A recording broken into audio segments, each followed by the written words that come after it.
Good afternoon to all. Thank you for being with us, and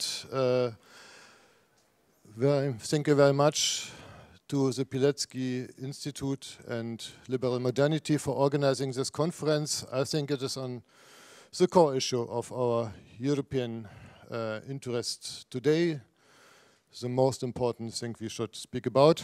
And this panel session is named War and Violence in the Post-Soviet Space. And you understand that the whole program is, of course, on Russia against Ukraine, on the Russian war against Ukraine, and that nevertheless we have here Soviet space as an aspect in the headline, and I think you understand why. This is, of course, on the Soviet legacy, about which you heard already today in the morning.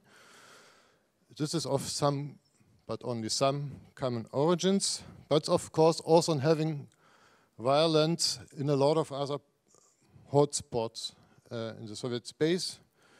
And most of you will remember the armed conflicts we had already just after the dissolution of the Soviet Union between Armenia and Azerbaijan, in Georgia, and so on. But if to count only from 2008, then you also know, of course, about the Russian-Georgian war in 2008, and it ended more or less as we see it also now with so-called republics of Abkhazia and South Ossetia, which are more or less an annexation. They are not annexed in the legal form, but in fact. Today we have this all on place, unchanged already 15 years. And we had in the recent years new waves of conflicts in Central Asia between Tajikistan and Kyrgyzstan, between Uzbekistan and Kyrgyzstan, two other rounds between Azerbaijan against Armenia on Artsakh or Karabakh. And yes, we have to remember the two Chechen wars, which are only the hardest part of all the conflicts in the North Caucasus, which is said first in the 90s, and then just in the night after becoming Putin the president, on New Year in 2000. Again, a very symbolic moment and date. And not only that was a sign for him, a call sign, how he would like to act. And he's doing it, and he's proceeding it. And in the morning we already heard about Syria. And this is only on foreign policy, and only a part. We could name also Mali, other countries where this is hidden or not hidden, and with direct violence and involvement getting on. We will have here a deeper insight into Russian society and their manners to act now against Ukraine, but also within the society. Again, that is on a dictatorship and becoming more and more open totalitarian dictatorship. It's on repressions. But it's also an insight regarding the people. We will try to understand their minds, the mind settings, and what are the factors from coming out from them, from the people themselves, and what is the impact of the propaganda and other tools to influence. Because it's not only in propaganda, it's also, of course, on this selected repressions, wide repressions, it's on fears, and maybe it's on bad transitions.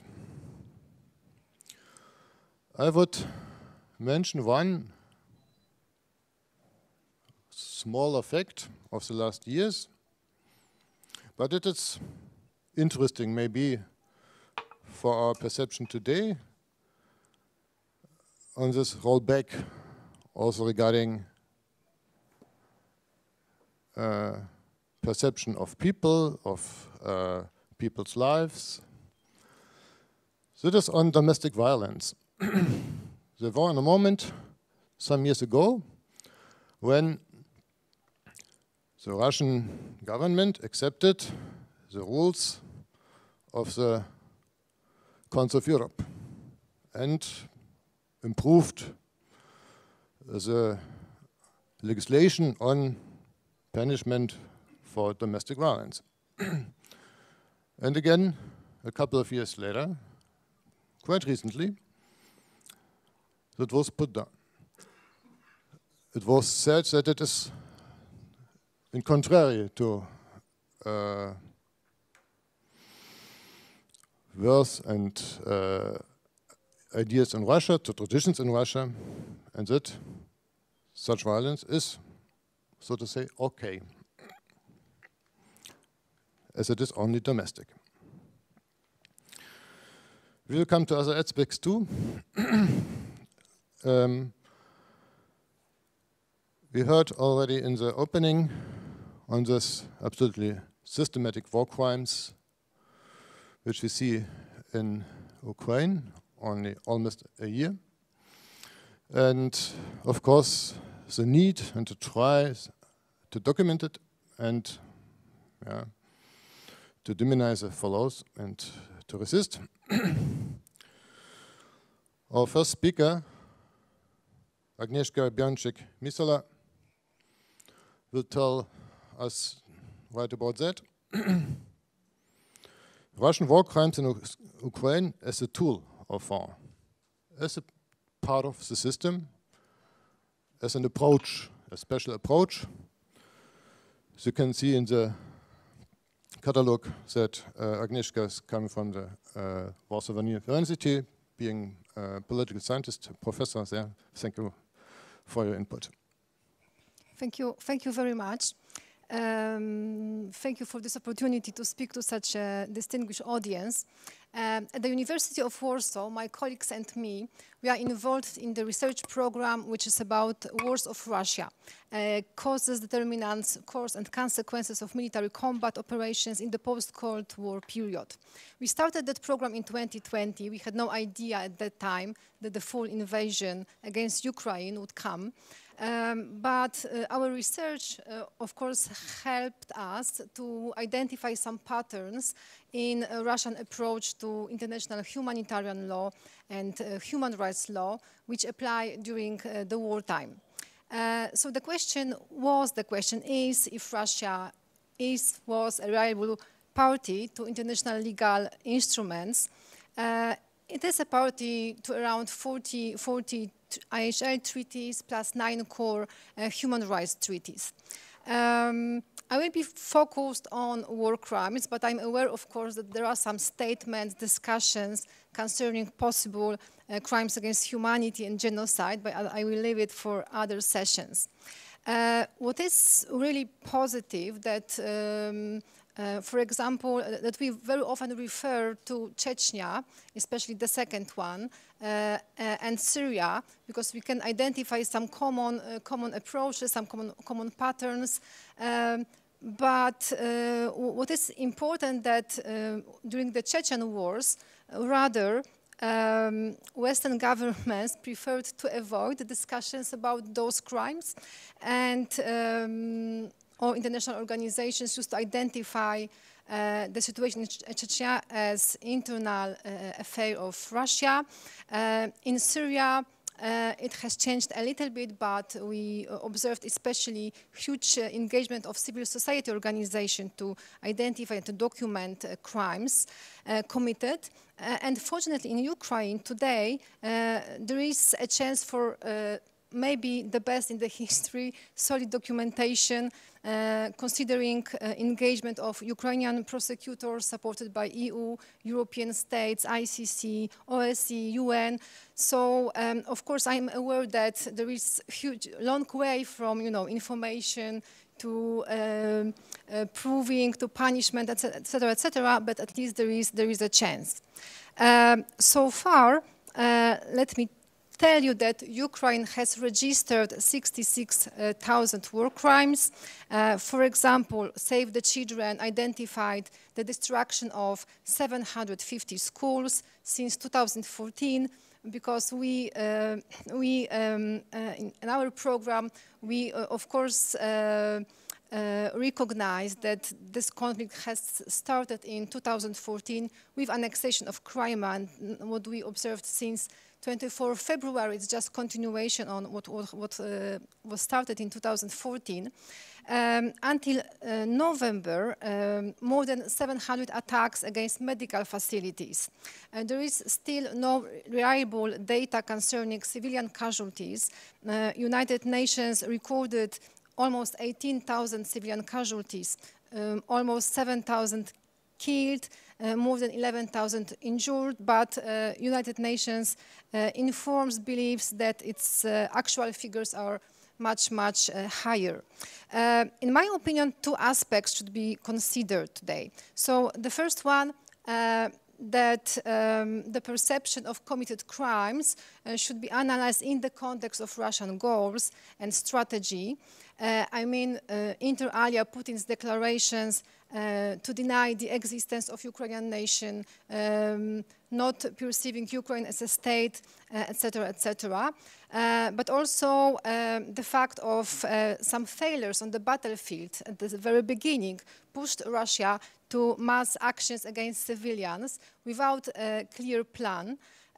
So the plan was just to humiliate civilian population and to exert some pressure. And this strategy, tactic maybe, was very successful in Syria.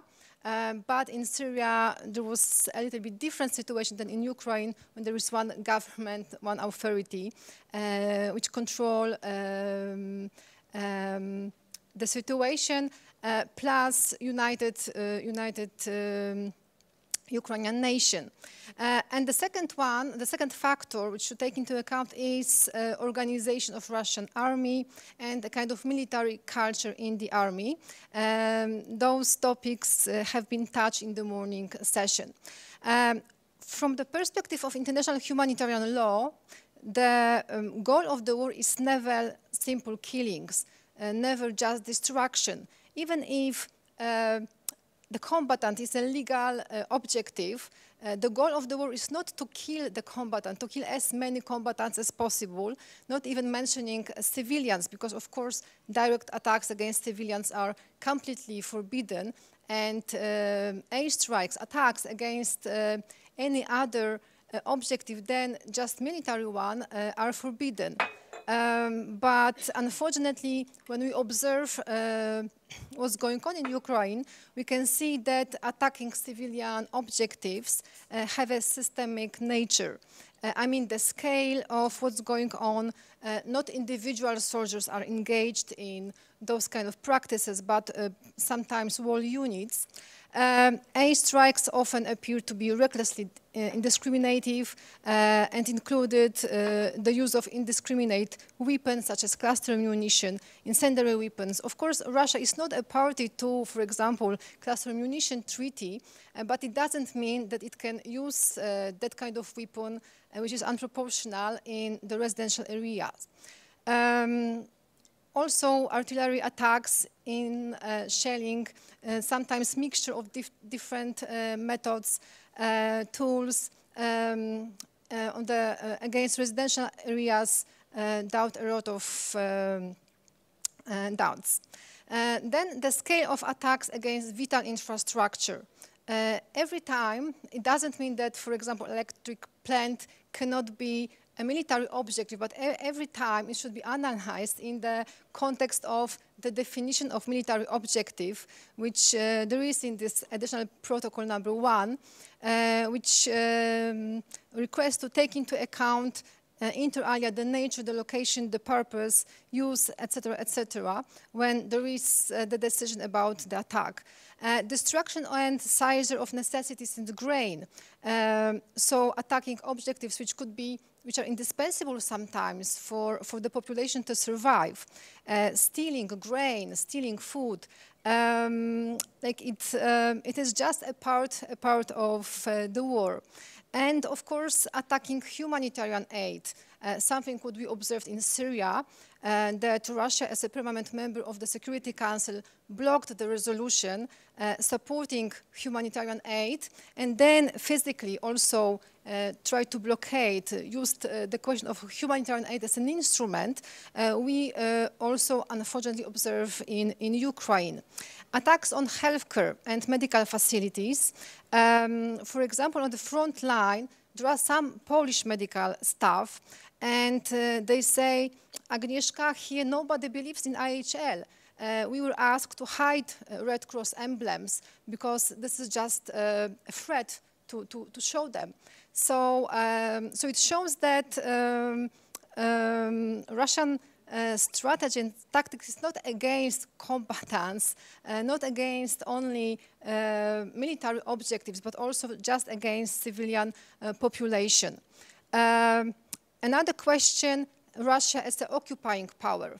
According to international humanitarian law, it is responsible for the public order and safety.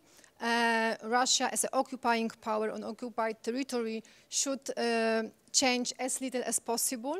But what we observe is maybe is for sure the policy of Russify the population, but maybe also the policy of depopulation.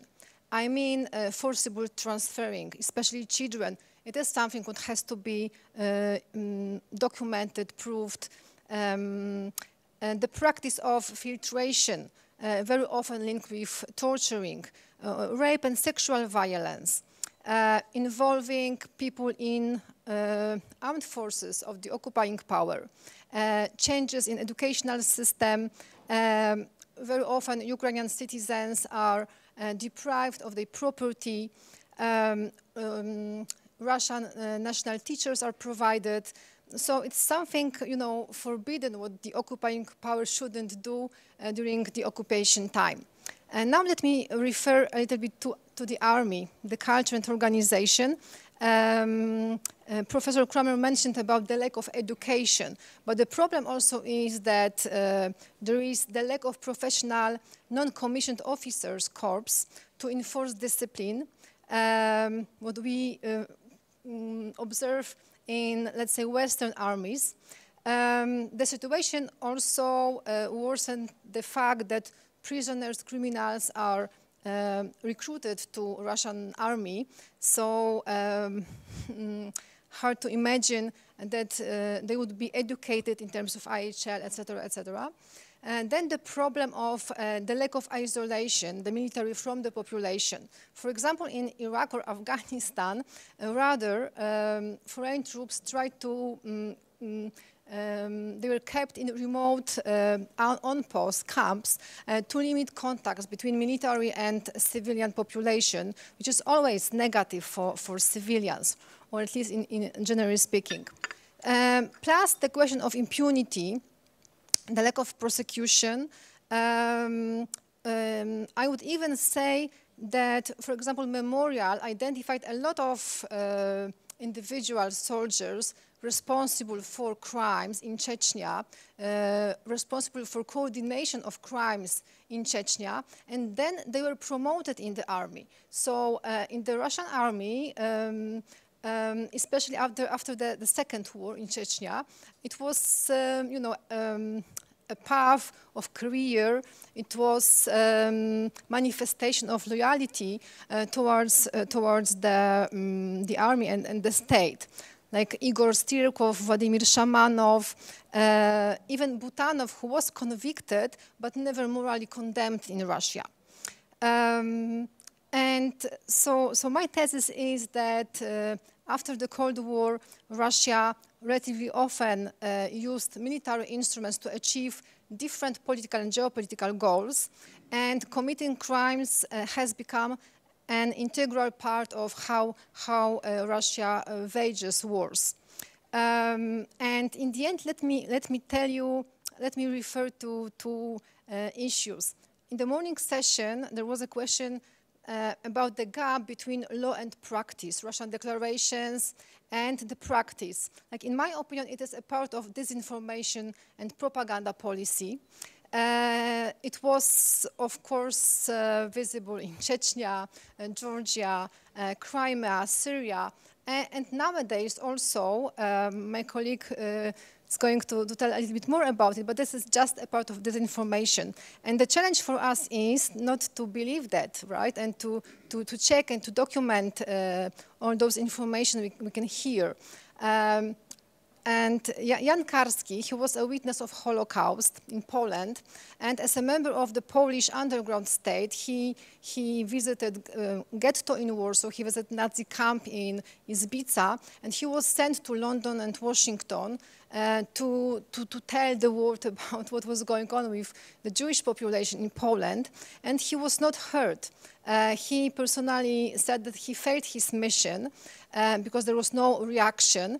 And he said that it's difficult to know. The knowledge is difficult. So sometimes, at least from the Polish perspective, we observe that also as academics, that it's difficult to know about crimes because sometimes international community would avoid any reaction. But we shouldn't repeat that mistake. So, in my opinion, the challenge, of course, is for international community accountability, justice, punishment. As we know, the Soviet Union and Russian Federation as a state has never faced legal consequences. There were some exceptions, of course, in the European Court, etc., etc. But it is important for Ukrainians. It is important for Russia because it can be the chance for Russia to change the future, maybe.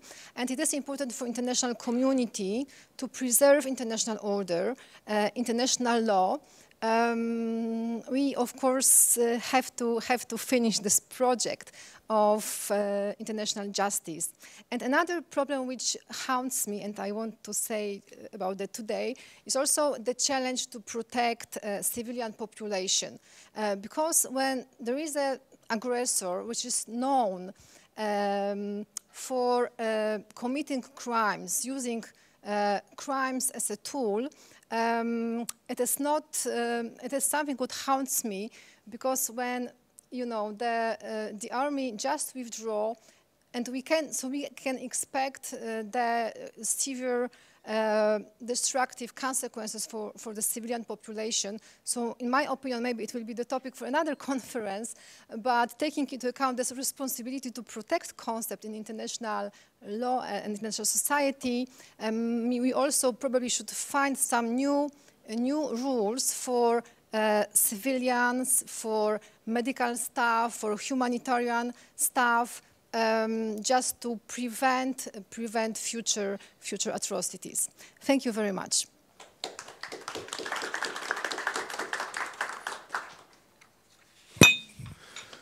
Thank you very much to Agnieszka. I think it was relevant to hear where here is so to say border between systematic approach and tactical approach, and where it may be a question of individual war crimes and also of military culture, as it was said here. And I think also the call on having this responsibility to protect and to shape new rules, I think we should take it with us for also the later discussion which we will have in the last half hour. Now I will hear and see the presentation of Garner. He is to launch a new book in May on the youth in Russia. And I think that should really be interesting for us, because there was all the time some hope that not Soviet generation, not the older ones with their bad experiences and traditions of unfreedom, could have another mindset, another approach to life. And now we see that it's not fact, that a majority, or at least a relevant part of the youngest of the youth is really supporting, or at least tolerating, this Russian leadership, dictatorship, and ready not only to live in it, but partially to commit also war crimes and internal repressions, and to be a part of it. And we heard today already that this machine of propaganda is very strong. In the title of Ian's input, we see the word TikTok. So that is speaking about also on new tools, which are familiar just for the youth.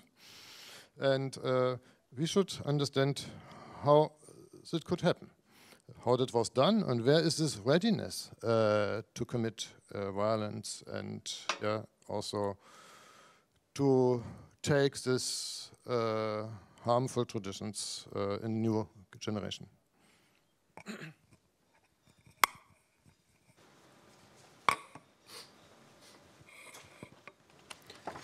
All right, I'm going to stand up for this, if that's okay with you. Can you all hear me okay? Yes. Wonderful. All right. So thank you for having me, and thank you for that great introduction. Now, I apologize, I'm just recovering from COVID, and we'll see how well my voice manages to hold up over 15 minutes.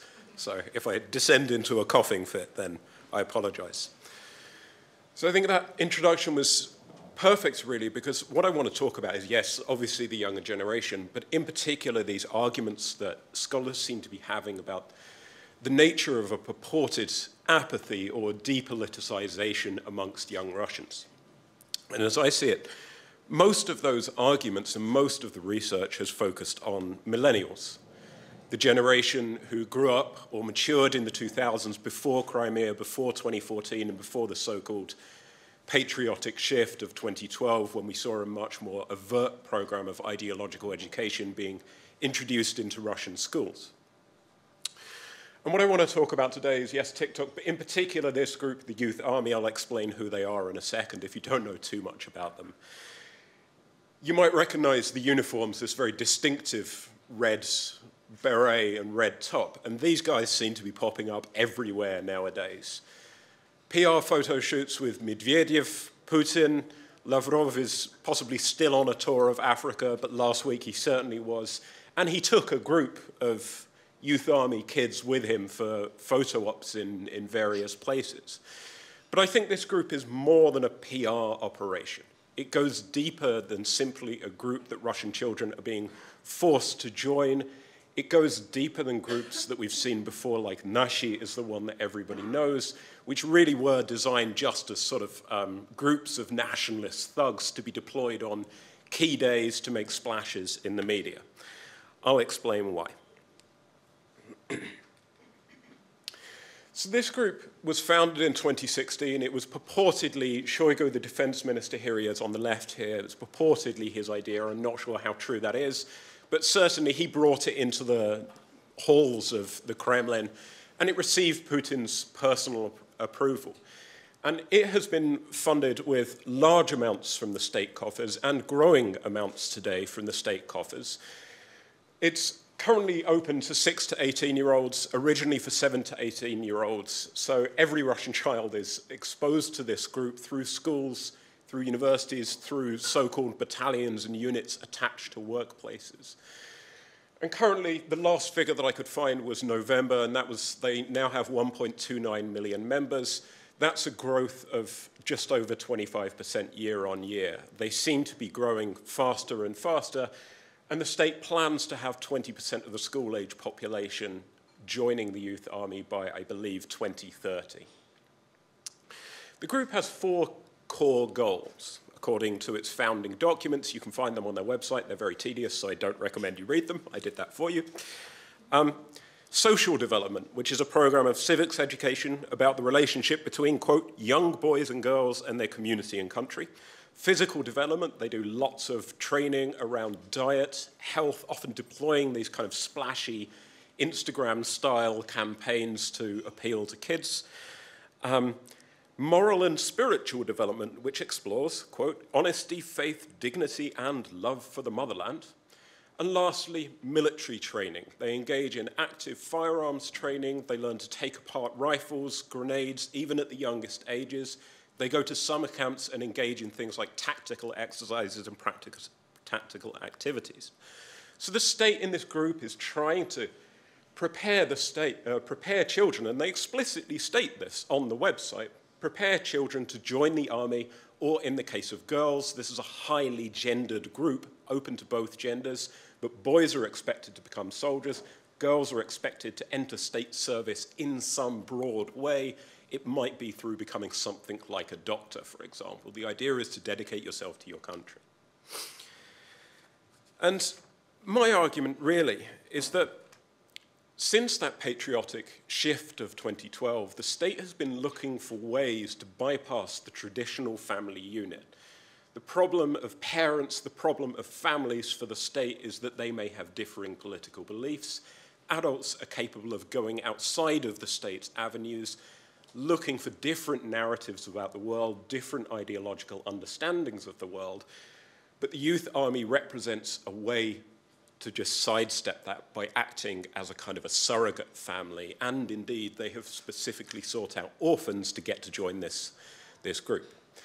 And social media has proven to be a really important tool, because on social media the state can seed narratives directly to young people themselves and have young people then reseed and reseed and reseed those narratives in turn, creating these kind of mediatized bubbles that children can inhabit. Everything that I talk about today, this is my bit of shameless self-publicity, I apologize, is related to this forthcoming book, Z Generation. It's going to be out in May, but available for pre-order now for the low, low price of £22.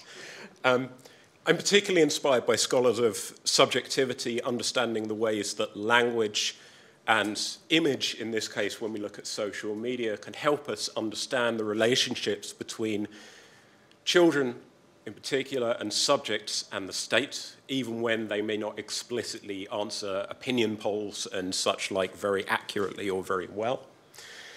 And I see this as using kind of historical methods to read what is becoming an increasingly distant present in Russia, where we can't go to Russia very easily anymore. We find it hard to interview Russians. TikTok, which is my focus, I'll get onto it in a second, is the biggest youth-focused social media platform in Russia today. It has over 30 million active users. We haven't really seen a dent in that since the war began and since all the suspicion around foreign social media platforms began. The state has launched its own versions of TikTok as well, though I believe it's called Yappy, and nobody's using it yet. All of the trends that I discussed today, they are in some way echoed on Vkontakte, on VK, on YouTube. There is a YouTube Shorts, which does the same thing as TikTok, really. And my contention is that we can read social media in the same way that scholars of subjectivity read diaries. This is the place where children nowadays go to describe their lives, to document their lives, to talk about the interactions they're having.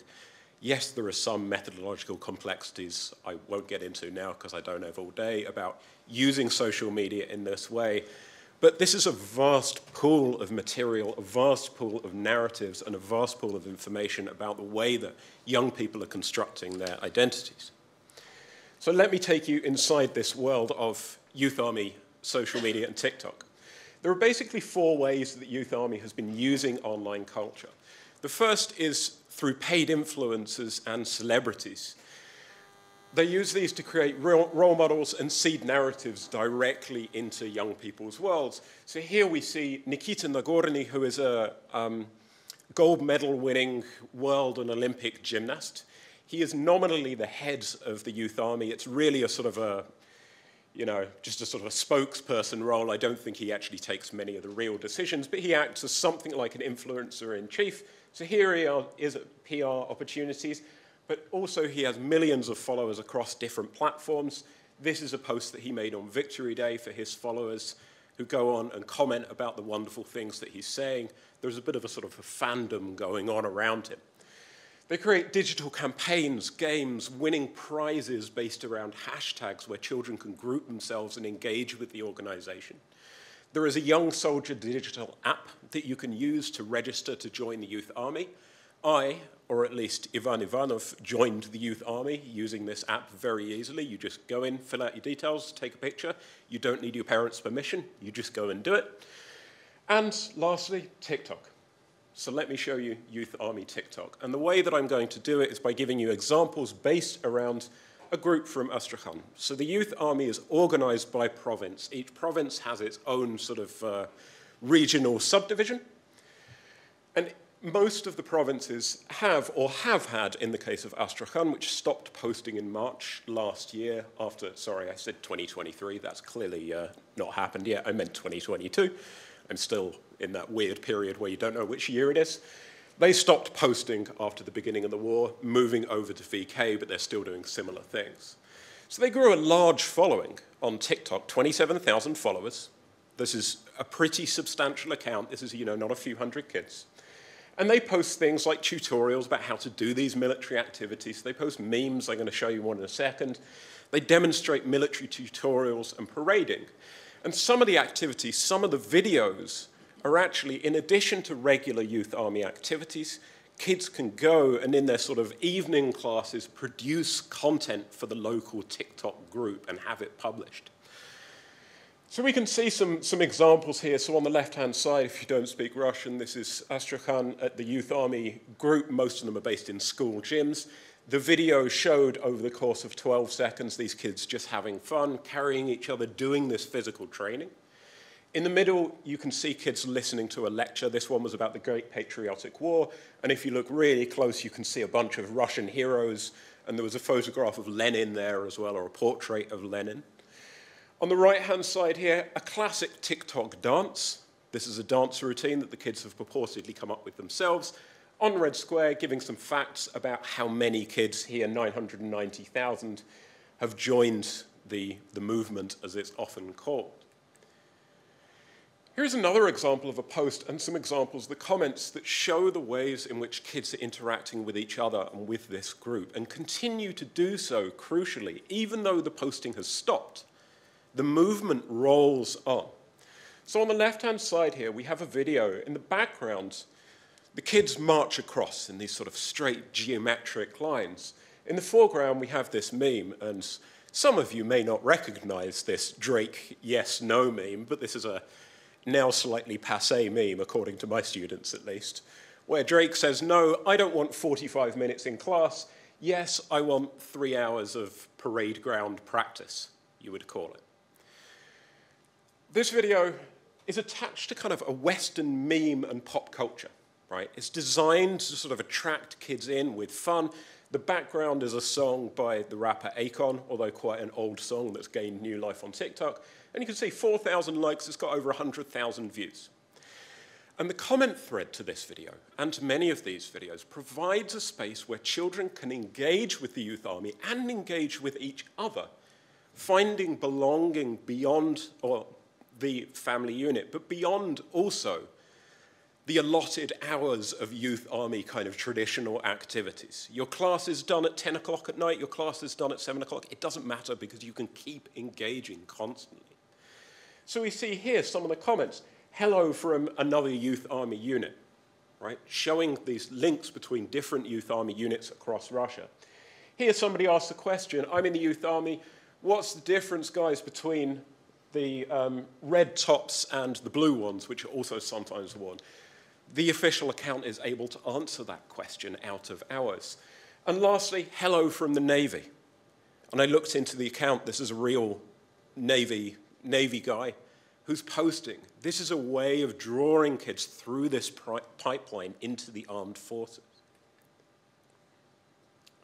Another example, a video that promises belonging, promises fun, promises enjoyment, versus what in these videos is often shown as the outside, the non-Russian, to be excluded, which usually means liberals, homosexuals, people who forget, i.e. forget the war, the lessons of Russians past, everything that is deemed non-Russian, whatever that might mean on any given day, can be attacked, versus belonging. On the left-hand side, this little boy, he comes to the youth army for the first time. He's afraid that he doesn't know anybody and he doesn't know anything. The senior youth army guy walks in, big smile, waving, welcoming him into the group. And again, the comments, somebody says, it was too much for me too at the start, or it was a lot for me at the start. In the middle, again, the same comment. I'm also in the youth army in a different brigade in a different place. And at the bottom, I'm a senior youth army guy just like the guy on the right-hand side here. So again, we find time and again children drawn into this world. About 50% of the content, though, is designed to spread militarism and designed to spread violence in some way. Military demonstrations, fighting demonstrations, using firearms. And the comments under these videos in particular tend to fall into four groups. Critiques of technique, not critiques of the existence of the militarism itself, but saying you're not doing it right. We in Ivanova or the other youth army group, we do it better. Let me show you how. So there is this sense of sort of Soviet-style almost competition between the groups. And more alarmingly, for the nature of this conference, there are consistent promises to use these violent methods. In particular, against Ukrainians, we're going to go to Ukraine, and the language is violent, right? We're going to fuck up the chokhli. And I apologize for using the language, but that's what there is there. And it's easy to find it. There is very little pushback along the lines of, this is wrong, I don't like it. And when it does happen, those who push back tend to be hounded by the people that are following the groups. And what we find when we look into those who are following the groups and interacting is that the youth army members start to incorporate this content into their own feeds, into their own diaries, as it were, into the construction of their own self. So here on the left-hand side, this comes from a video of one of the girls that I documented for my book. I interviewed her father about her journey into the youth army. You can see here she combines hashtag youth army and hashtag love yourself. So this combination of this sort of fun, frothy internet culture, positivity talk, and this militaristic organization. In the middle, this is when you just got a new uniform. So there's a typical selfie. Any other teen might be going down to, the shopping mall downtown picking up new clothes. Here they are picking up youth army clothes. And on the right-hand side, this one, the caption begins, Ukraine, hooray, their forces are done. And then the caption at the top pops up as the boy salutes, and they don't even know about the youth army yet. The implication being, we're going to go. We're going to get them. We're the strong ones. Yeah. Perfect. So what we find in these feeds is a kind of an elision, a blurring of the boundaries between sort of regular teen life, what you would call depoliticized life, and youth army life. And here is a really good example of 10 videos. This kid actually has more followers than the Astrakhan youth army group, but he's connected to it. And he's just talking about normal teen things here. On the bottom right, he's just thanking a friend for something that they've done for him. Bottom left, you say no to her because you don't love her. And he's doing it wearing his youth army uniform. So it's just being incorporated into this sort of day-to-day identity that he has. So social media, to finish up, is a means for the state to promote its values, to promote its, what we know are mostly invented traditions, to promote belonging beyond the temporal and the locative restrictions of traditional institutions like families and like schools. And what I find, at least, is the creation of an active Putinist subjectivity amongst this group of younger children who are involved in the units. And what's interesting for me is there is a great book, and I cannot recommend it highly enough to those of you interested in modern-day fascism, by a Danish scholar, Michael Bolt Rasmussen, about the ways in which today's fascist castes, not just in Russia, but around the world, are trying to create simulacrums of reality online. Social media allows them to do this. They don't need a fascist party, and they don't need traditional institutions to create fascism and to create fascist belief, because social media permits these constant cycles of recreation.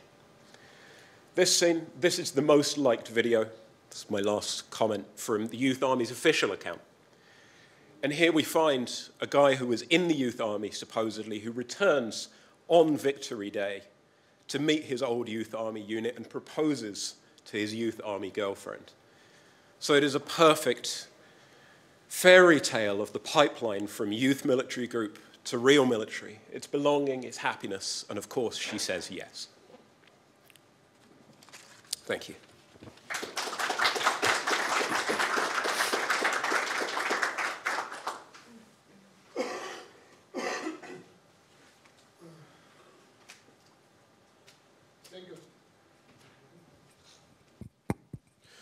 Thank you very much to Ayn for this impressive but really awful picture we got. And it ended with the German of fascist use and fascist casting. I think that we really should have it in mind also for the discussion afterwards. This mix of giving old patterns but using also peer-to-peer mechanisms and yeah, such a kind of creativity. Yeah, and these are a lot of youngers who are creating it, and they are already involved as starshi, olders. Yeah, but they are not old. And yeah, that's really a picture as we got it from Orwell, unfortunately. And now Łukasz Adams will tell us about a manner how this is communicated within Russia, but also, of course, in the field of foreign policy, to say, that is not about us. We are not doing nothing. We are not committing war crimes.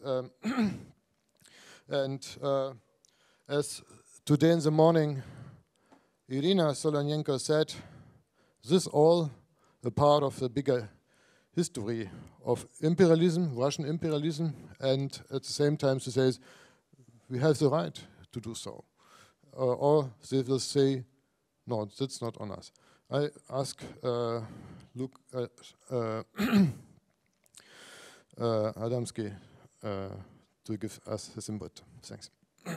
Thank you for invitation. I would like to share with you some observation how Russian authorities and Russian propaganda justify certain action, war crimes and the crime of aggression committed by the Russian state. And then the second part of my speech, I would show you certain historical antecedents of those approaches. So if you look at just statement of the Russian MFA or communiques of Kremlin office or of Putin himself, then you can see basically 6 types of reaction. One widespread and quite obvious is the silence. So simply we, Ukraine, civilized world, is informed on daily basis about certain war crimes in Ukraine, and in most cases there are not such crimes of such extent that would attract a huge attention of the international media. So Kremlin simply does not react at all, so silence.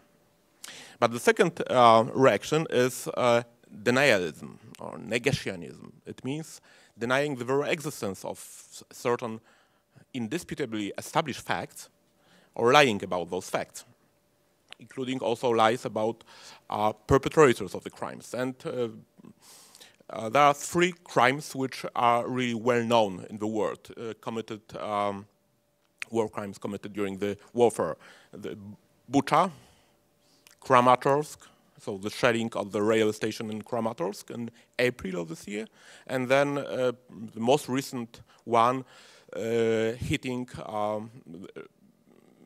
huge house, residential block of flat in Dnipro. So Russian authorities simply deny that they are perpetrators. When it comes to Bucha, they say that it was a provocation. When it comes to Kramatorsk, they claimed that it was the Ukrainians themselves who deliberately hit the railway station to cast a negative light on the justified Russian goals. And in case of Dnipro, they also deny that it was a Russian rocket. And you can find plenty of such reaction. One of the recent, which I found from yesterday is, but I say you can basically find such reaction on a weekly basis that I will quote. Western countries, together with Kiev, threw tantrums following what was a provocative staging of supposed Russian army crimes in Bucha and Irpin, when in fact these events, so crimes in Bucha and in Irpin, never happened, and stubbornly prefer not to notice the blatant and barbaric action of the Nazi Kiev regime, which kills civilians with American, British, French, and German weapons. From time to time, we could here observe even victim blaming. So after the annexation of Zaporizhia and Kherson region, Russian propaganda started to say about Ukrainian aggression against Russian territories and about Ukrainian war crimes committed against the Russian citizens. So the civil population living in the annexed areas. The third method is a relativization of the crimes by pointing out that Russia's methods or conduct are not exceptional, but correspond to analogous prior action of the Western state or of Ukraine. And it is so-called whataboutism. In Russian, there's a word, kaknastiotism. In English, whataboutism. So shelling of Ukrainian cities, but what about shelling Donbas by Ukrainian artillery? Annexation of Crimea, but what about Kosovo, and so on and so forth. By the way, this pattern, this conduct, you can find also in other situations, in other fields of actions by the Russian diplomacy. For example, when it comes to politics of memory, they often try to relativize Ribbentrop-Molotov Pact by saying, but Poland had also signed non-aggression pact with Nazi Germany. No, the only difference is that Poland signed this pact in 1934, but it was about non-aggression, whereas the Soviet German pact was about aggression. So the difference is like between chair and electric chair. Then the fourth approach is justification by creating false alternatives or by appealing to historical determinism or security issues or existing or certain social political reality which compels certain policy of Russia. So they claim that so-called special military operation was inevitable due to Western politics, due to Western policy, due to Ukrainian policy, due to NATO expansion and so on. We could not act different. By the way, in the Russian propaganda, you can encounter very often a specific expression, double or even triple negation. You cannot be not surprised by nie может nie udziwniać.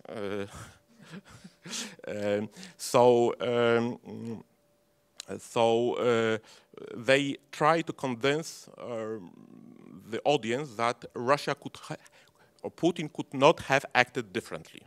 So it is a kind of retrospective determinism.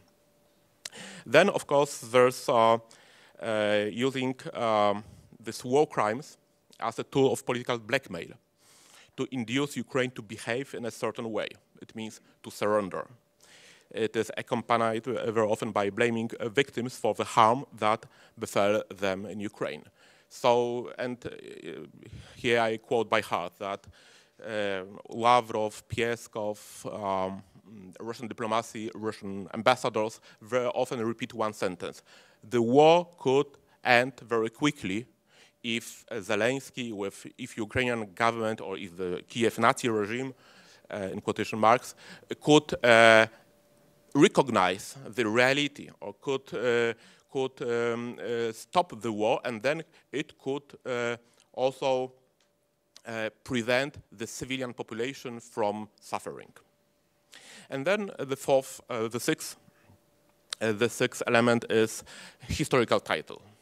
Historical title, which allegedly empowers Russia to act in certain way on its, in quotation mark, historical territories. Yeah, so Ukraine and Belarus are Russia's historical territory.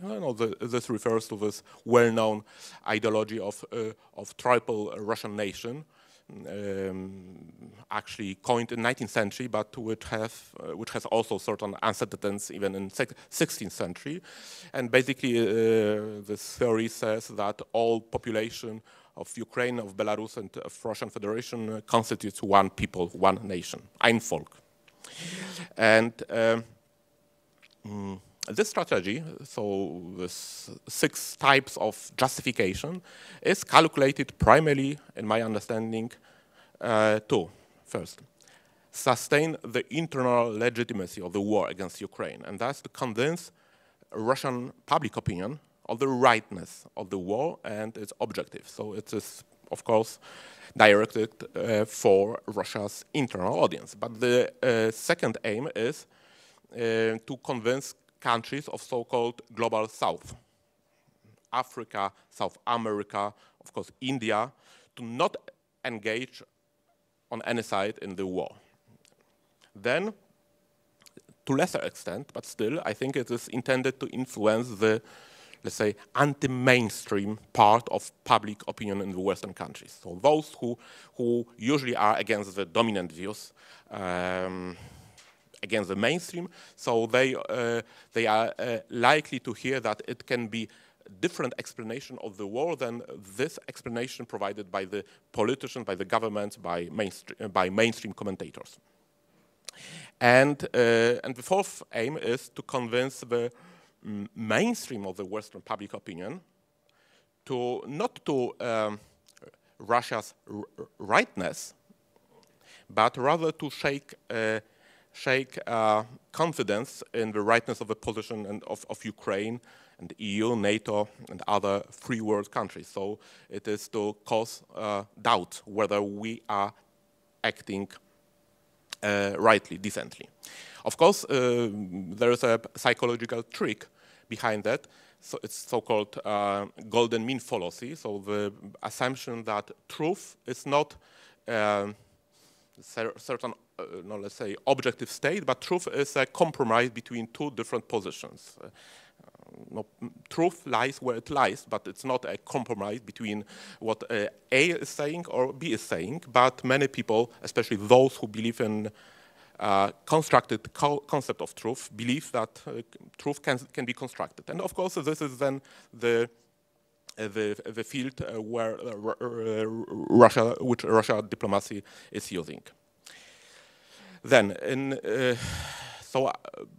unlike many commentators, I'm not surprised by this approach of Russia, and I'm an analyst of Russian foreign policy, but I'm also historian and representative of a nation which had 15 wars with Russia, yeah, in the past. So simply in the Polish political, in the Polish consciousness, there are many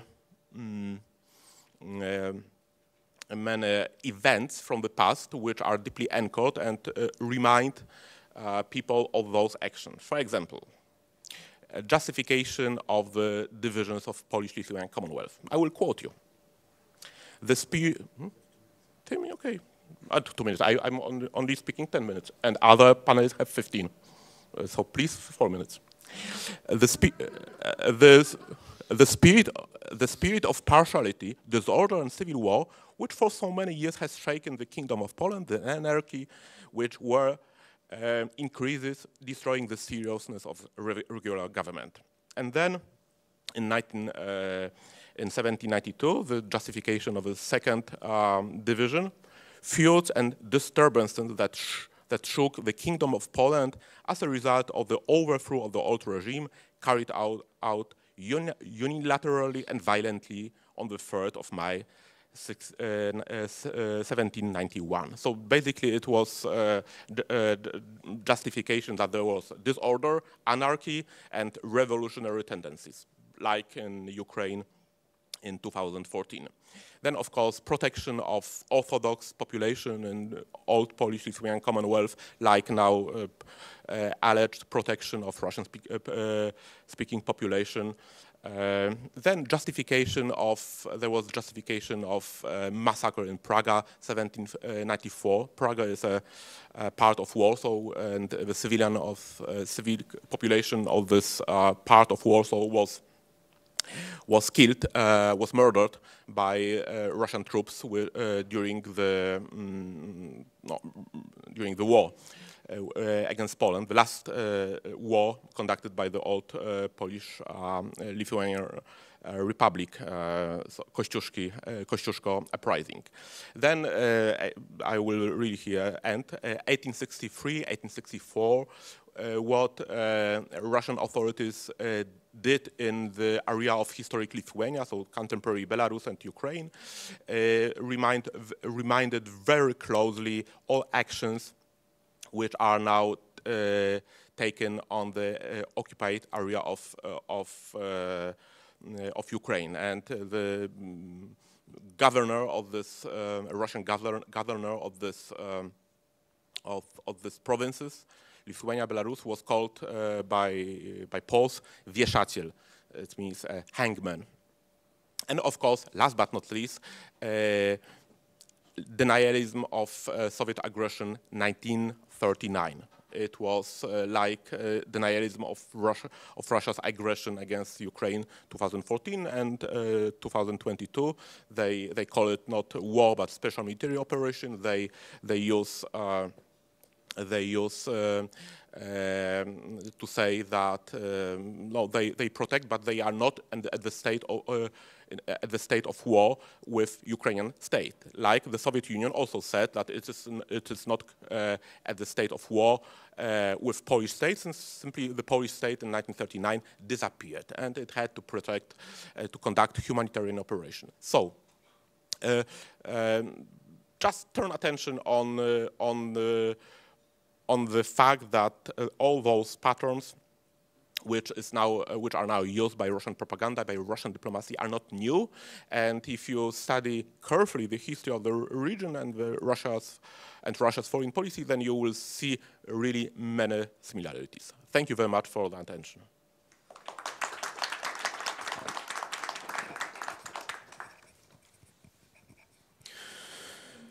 Yes, this is really another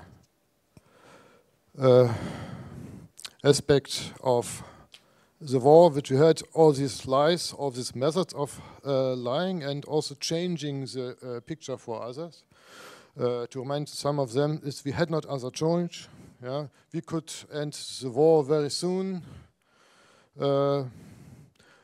Belarus, Ukraine, these are Russian origins and Russian territories. Ukraine is the aggressor, and so on and so on. Yeah, and if to give it every day to the own people and to other countries, as we heard here of Global South, and not only, this will really have an impact, and it has. Our last speaker is so Alyona Bidenko. She's from the Potsdam Institute on Contemporary Research, Historical Research, and joined online, and she will give us an insight on these, thousands and already hundreds of thousands of people who are now soldiers in this war from the Russian side. You remember at the start of the war a year ago, we had about 150,000 around Ukraine, in the north, in Belarus, and in the east mostly, and also the youth from Crimea coming. Now we had another wave of mobilization, yeah, and they were mobilized 300,000 people, not already at the front, but permanently approaching. And most of us are expecting a new wave of mobilization. There are named certain figures of 500,000, of 1 million and others, but big numbers of people, of individuals, and yes, they are coming into a system that was described at the first input, systematic war crimes, group dynamism, and other patterns, and also in the second. A lot of these soldiers are quite young, and yeah, a lot of them are already dead, but they were 21, 25, 29, and so on. And you know, 23 years ago, and a half already, Putin came to power and had his system all the time and escalating it all the time. And so these young people had the most part of their life, or the whole, being under Putin. And I think Alyona will do her presentation now on these individual people and their role in the war and life histories, deployment and repercussions. Thank you. Hey, thank you so much and good afternoon. I'm going to share my presentation just a second.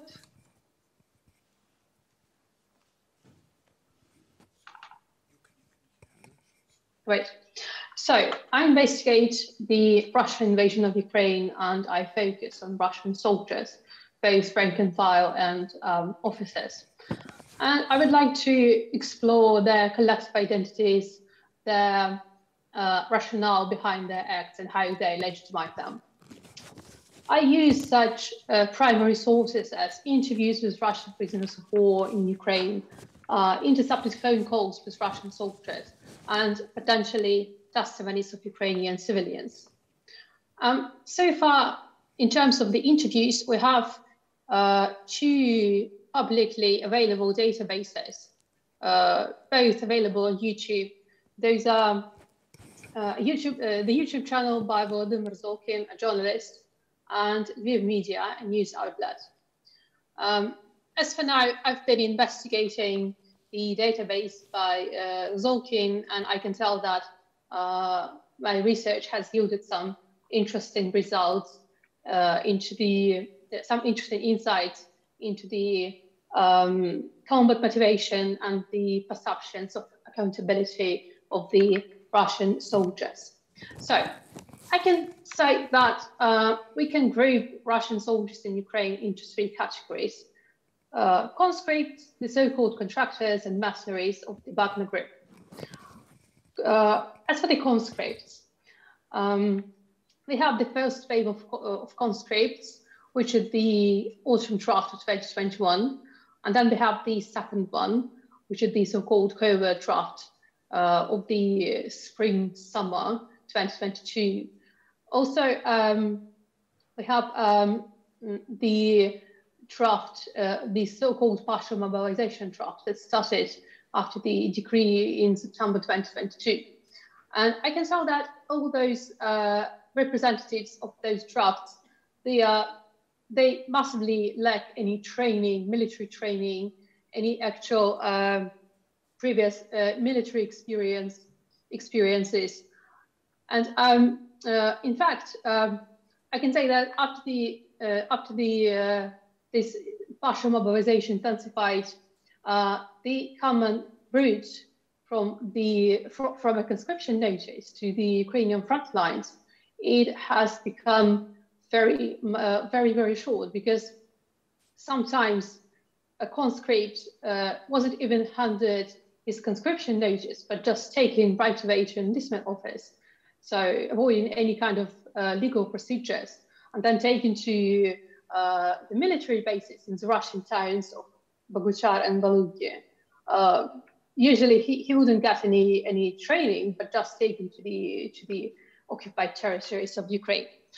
Also, I can say that this enlistment campaign, it has become much more indiscriminate, because if we compare to the first 2 waves, which were, pretty much low income, those soldiers, they came from small towns, but the new conscripts, quite often they came from the big metropolitan areas of Russia, and they seem to be much more well off. And speaking about the contractors as well as a group, we have here, in fact, the same trusted conscripts, but who were offered better terms of service, right, at an enlistment office.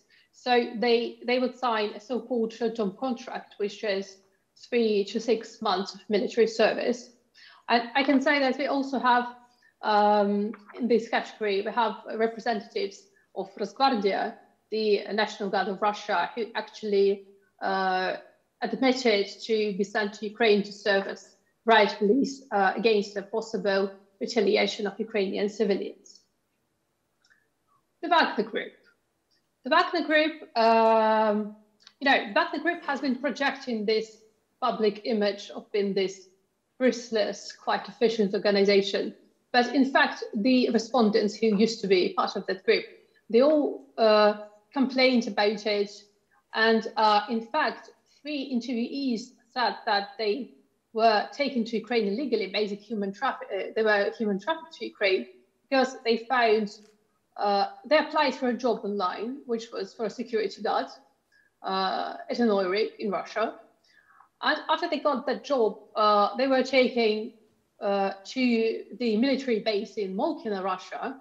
And after that, they had to surrender their phones and passports and then take it to Ukraine.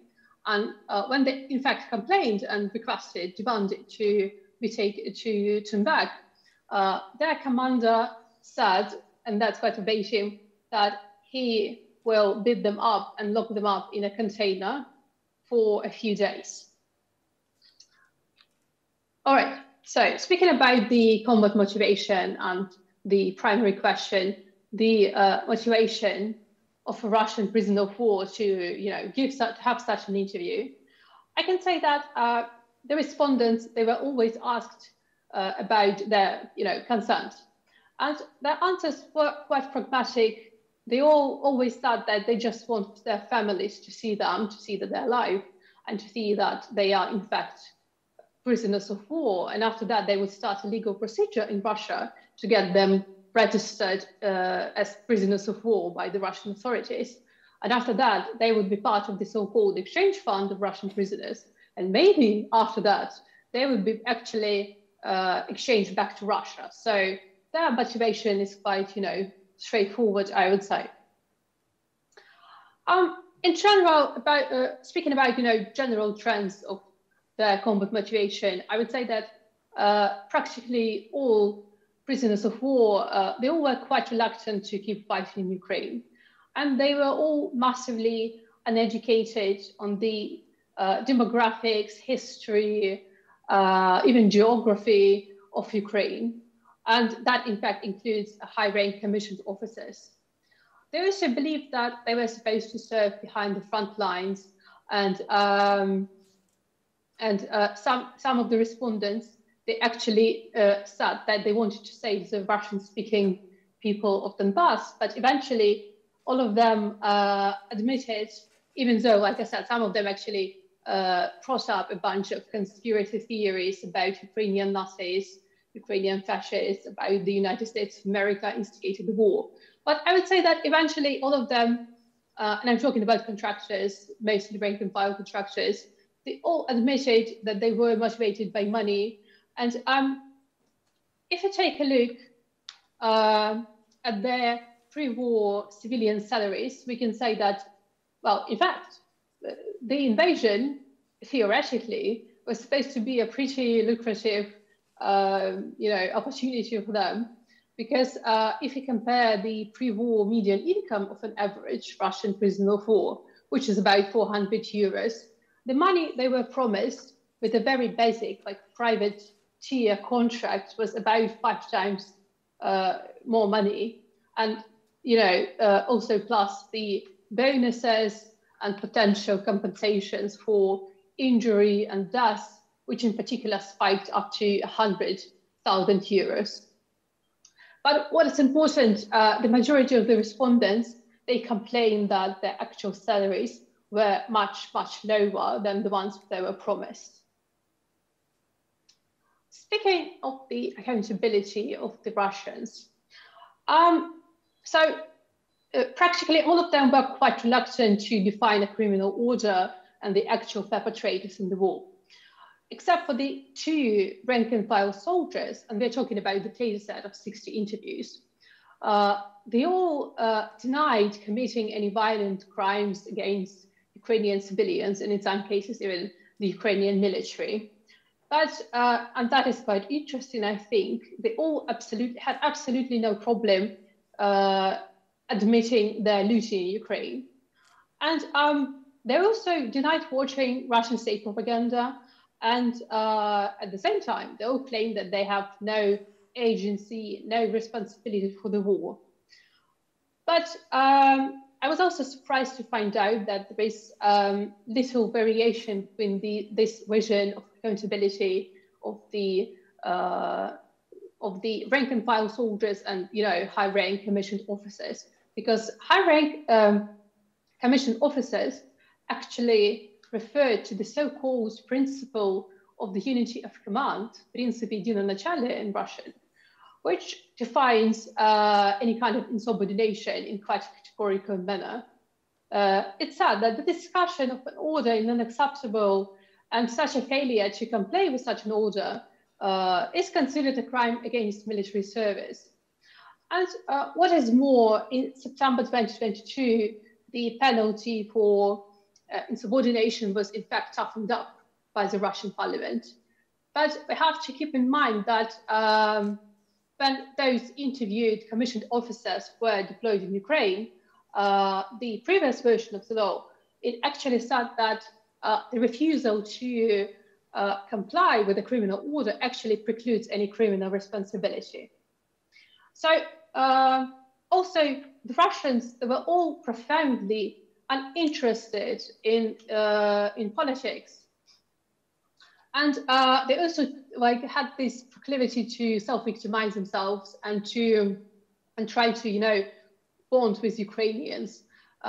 In this narrative, they kind of framed themselves as victims of the war, even hostages, and they thought that the Ukrainians are in a very similar position. So right now, I would like you to watch a very short video. Just a second. Yeah, so this is a part of the video, the full version of which is available on YouTube. And this is an interview with a Russian prisoner of war. And what is important, and I would like you to keep those facts in mind when you're watching it, is that this particular prisoner of war, he's quite young, he's 23 years old, and he's a commissioned officer, pretty high rank. He is a lieutenant, and he has a university education. So let's watch.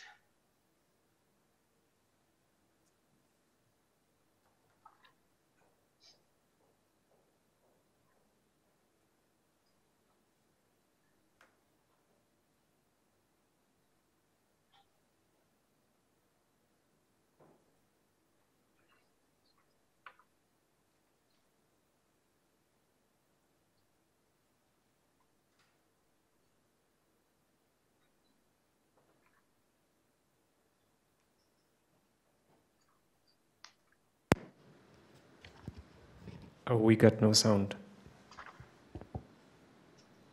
You have no sound? Yeah. Okay, exactly. Just a second then. I can play it from here if you want. Yeah, can you do that, please? Что вам говорили, что вы будете тут делать, кого защищать? Что вы пришли? Мирный народ защищать. От кого? От фашизма. Что такое? Денацификация. О, что это значит? Что значит этот чудесный термин, который ваш дедушка сказал? Ну, уничтожить фашизм на территориях Украины. Что такое фашизм? Фашизм как в Великой Отечественной войне, что не дать процветанию ему. Вы как себе фашизм представляете? Вот как это должно выглядеть? Ну, это те люди, которые относятся нечеловеческим образом к другим людям. Это какие-то не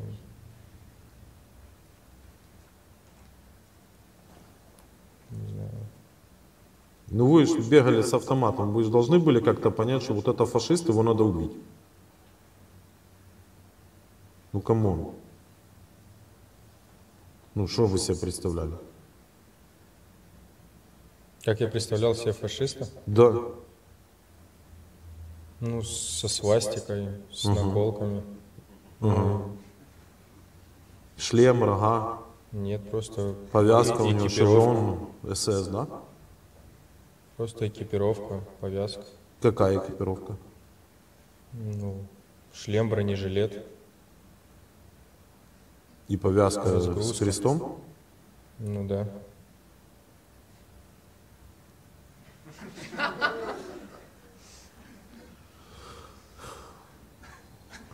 Видели хоть одного? Нет, только с желтыми повязками видел именно вооруженные силы Украины, солдат. Я вот реально пробую понять. Вы действительно думали, что здесь бегают какие-то фашисты? Да, думал. Что вам говорили, что вы будете тут делать, кого защищать?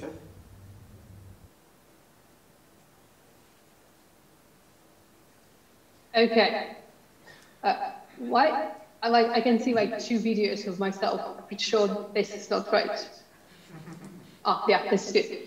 Okay, so to conclude, who's a typical Russian soldier? So a typical Russian soldier, and I'm talking like rank file kind of soldier. He's quite undertrained, underequipped. He's quite reluctant to define criminal order, but also, to fight in Ukraine.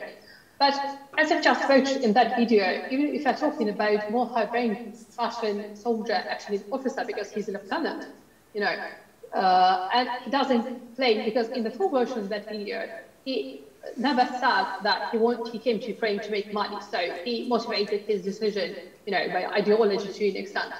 So a more ideologically savvy Russian soldier, in fact, he's not that different from a very regular rank-and-file one, because he's not that sure who he's actually fighting in Ukraine, and he has absolutely no knowledge on.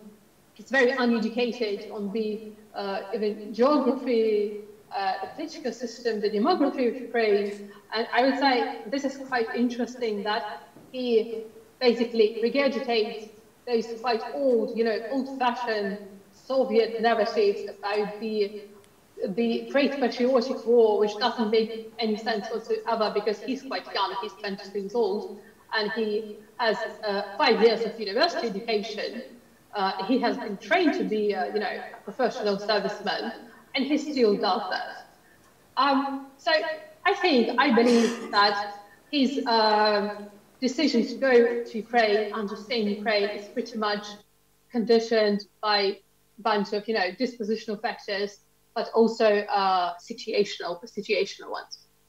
Thank you very much.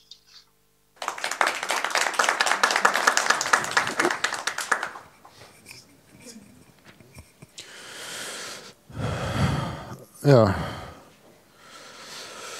A huge thanks for this presentation. I'm very sorry, I have a very technical note. Yes, please, of course. Because it's very stuffy, so if you feel that it's too hot, you can take off your jacket and it's not a crime.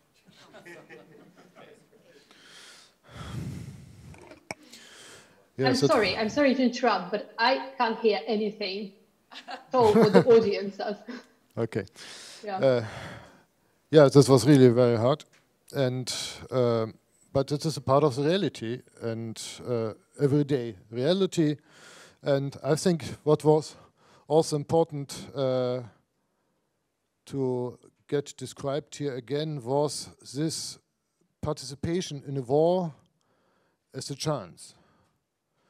As a chance for people who in Russia do not have such a lot of chances, a lot of them, for these prisoners who could get out from the prison and go for only half a year to the war, only 6 months.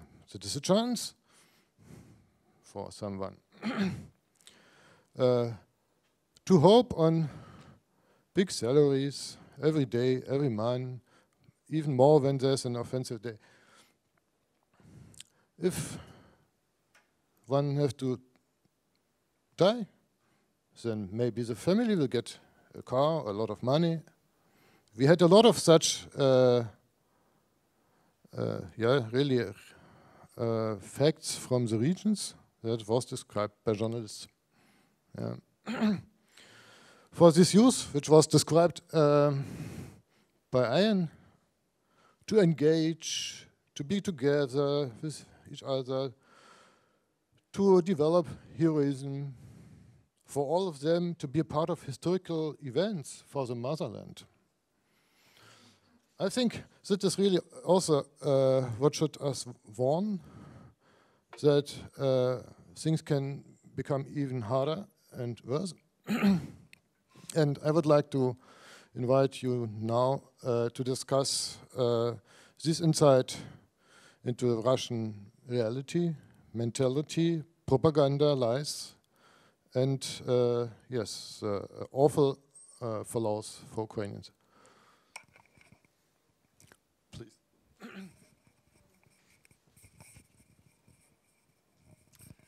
Yeah, thanks a lot. So my name is Adamski from Friedrich-Schiller-Universität, and I have a question. That's all. Good to see you. And so where shall I go? Better. All right. Yes. So my name is Adamski from Friedrich-Schiller-University, and I have a question to Ian Garner. Actually, yes. So you were mentioning that you you are applying historical methods on the distant present. And so in this respect, I would like to ask you whether you would see actually a tendency or a concept we have used with respect to the Nazi history, Nazi period. So the concept of self-mobilization. Because I mean, in a certain way, you could compare these, the mechanism you described there on TikTok, with this idea of mobilization, but more I would say self-mobilization. And so, I mean, would you agree with me that this is more or less the fusion of old and new methods on this medium, and do you see some kind of development?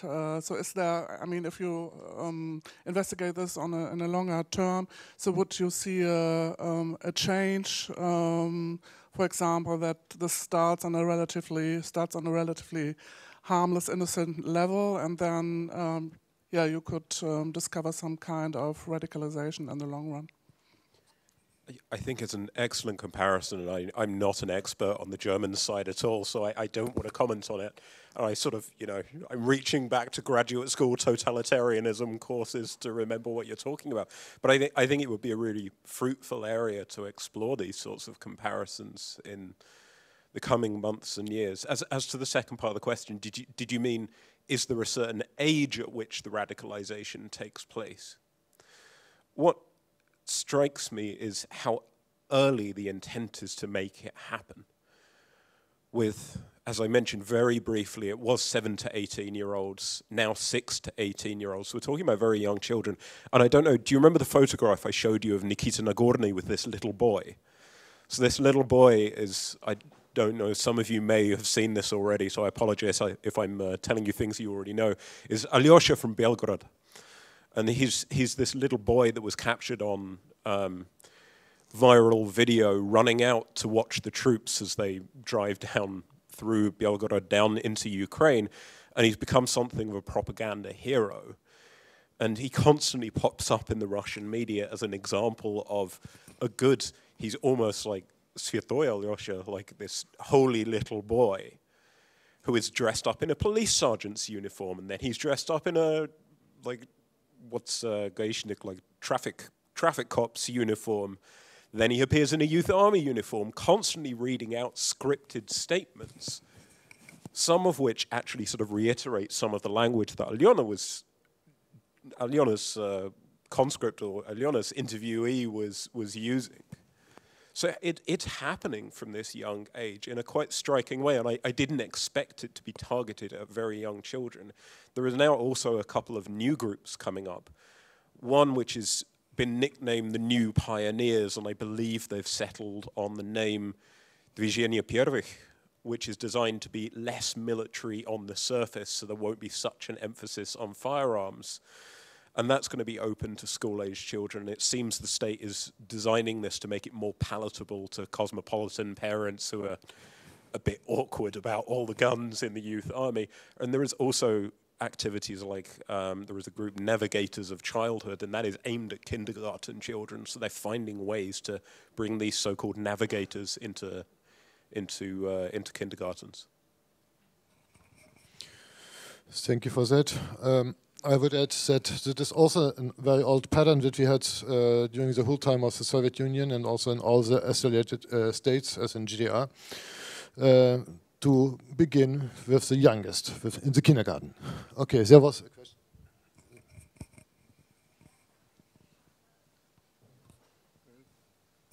Just another quick question for Ian, to pick up a thread from the last question that we just had. Instead of an historical example, a contemporary example, there's always a lot of talk about China and China's censoriousness, their ability to censor and filter social media platforms. Is Russia doing a better job organically somehow at using social media to create this type of world that at least the Russian government wants to see than the Chinese are? I'll give you a very quick answer so the other panelists can have a chance to discuss as well. But yes, they are cutting. There is a scholar, Gregory Asmolov, I think the surname is, who has this idea of the disconnective society. And if you're interested in the ways that Russia is cutting itself off from the outside, then his work is the go-to work, and he's written some media articles as well and sort of think tank style pieces. But where it's doing really well, at least from the state's perspective, is in flooding the space with this kind of material that is self-perpetuating, that kids want to participate in a way that the kids of the 2000s didn't want to participate in Nashi. Nobody was very interested. Where it's not doing so well is in the raw technological capacity that the Chinese state has to actually cut off access to the outside and filter out material that is undesirable, because we've seen VPN usage to avoid restrictions on blocked websites, blocked social networks, is now higher than it's ever been in Russia, and it's peaked substantially in the last few months as Russians are looking for narratives from the outside. But that's why I'm interested in this generation and the ways that the state is trying to stop that happening from kindergarten age and up. This is also for Ian. Actually, two questions. The first one is, one of the risks of fostering militarism in society, especially among young people, is you lay the groundwork for potential resistance movements or civil war.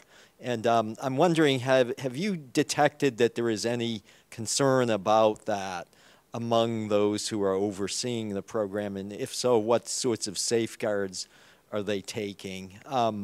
There was concern about that during Soviet times with the military patriotic education program. So they would have a very specific focus that this is what you do in training for the military, but of course you would never use this at home. And so I'm wondering, particularly given the prominence or the emphasis on the use of criminals in the Wagner group, I could foresee that if you had Wagner criminals linking up with militarized young people, it would create some risk. The other question, which is unrelated to that, Ian, is could you comment on, because I know when I've seen polling, some of the marketing polling and others on the popularity of particular social network media sites in Russia, VK and WhatsApp tend to dominate, at least in numbers of accounts and also in volume of traffic. Can you comment on whether TikTok is being used solely to show these types of videos you mentioned, or is it being used for other purposes as well? So the first point is such an important point. I don't know if you've seen the meme of the Ukrainian soldier in the trench saying, "We're very lucky the Russians are so fucking stupid," because that applies in this case too. And it is astonishing, and I speculate at the end of the book that, the great liberal white knight of Russian politics is not waiting in the wings to take over when Putin goes, if Putin goes, because he's got to go eventually, right? And they don't seem to be planning what's going to happen when you have this very amped up, if they can reach their goals, militaristic generation who do have military training, who potentially are more patriotic, more ideological, potentially full of revanchist sentiment. There doesn't seem to be much talk of the ways this could go wrong when you're absolutely right. They link up with somebody who is more likely to march in from the wings, somebody from the more extreme right or from the Wagner group.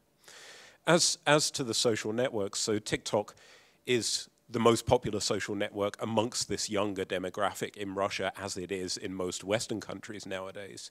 And what I'm really interested in is the aesthetic of this short form video, because it's this short form sort of 15 to 20 second video, whether it's on TikTok or whether it's on Telegram or VK or YouTube Shorts, that seems to dominate the youth market or the youth demographic.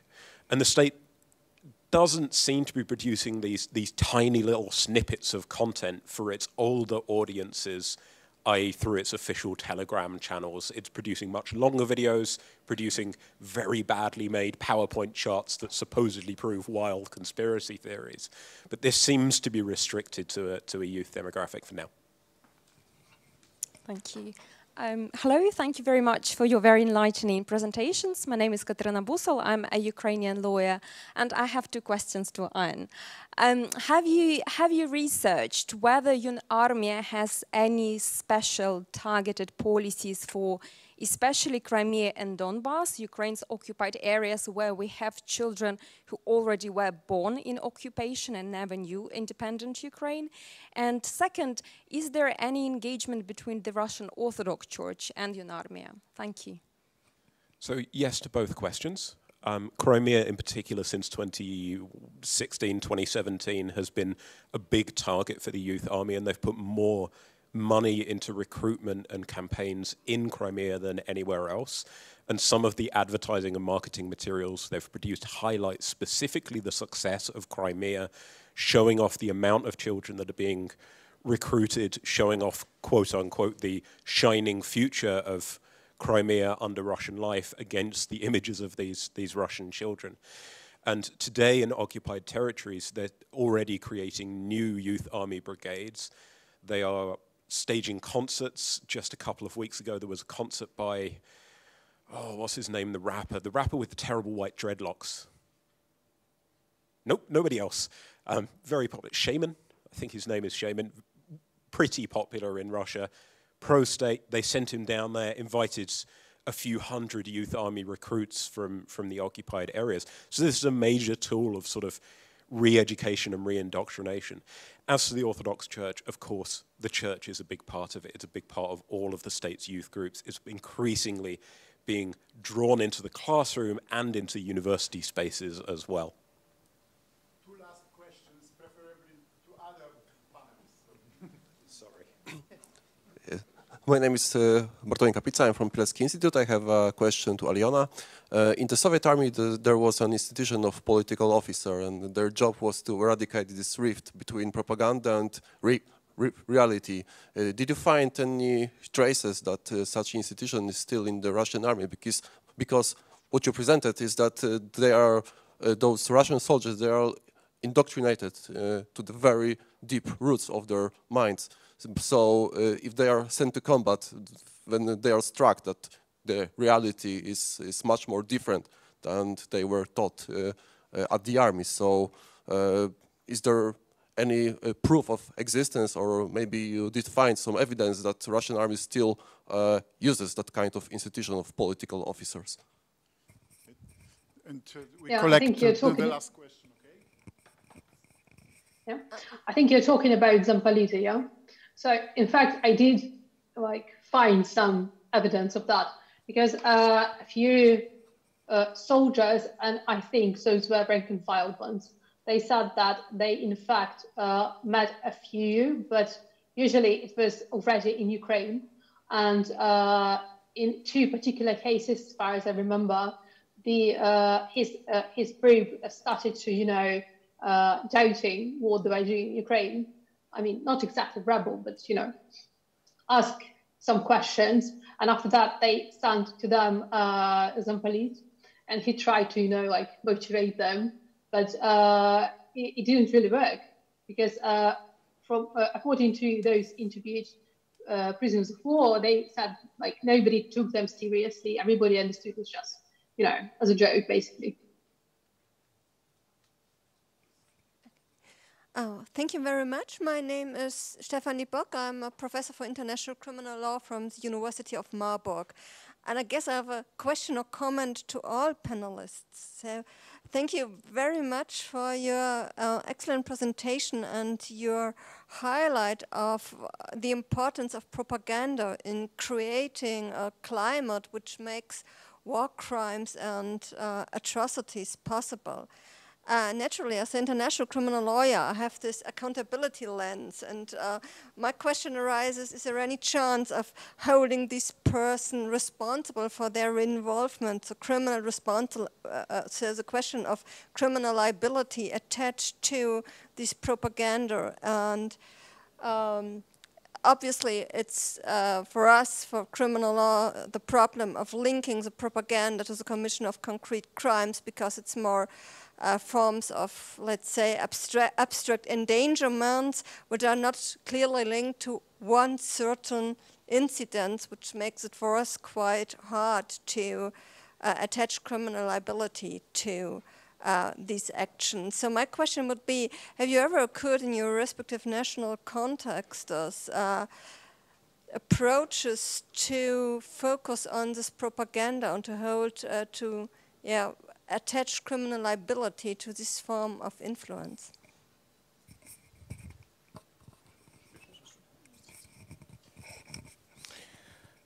So just brief remarks. I'm not an international lawyer, but as far as I remember, the Soviet Union, and now of course the Russian Federation, was one of few states in the world which signed a special convention about ban of hate speech and war propaganda. And I cannot just so quickly find this convention. The Soviet Union ratified it, as far as I remember, in 1980s. But perhaps there, in this convention, there are some provisions which could serve as basis for possible criminal prosecution. I'm also not a lawyer. In the International Covenant on Civil and Political Rights, there is an article which is about war propaganda. It's like prohibited, forbidden. I guess that in the future, the most important will be establishing facts and establishing the truth. I'm not sure if it will be the priority, to deal with the propaganda. It's always complicated and costs a lot. And I'm afraid that this international criminal justice system will be focused on crucial crimes. And just establishing the truth will be a part of respond to the propaganda. But maybe Professor Szabas will make this issue more clear during his lecture. Thank you.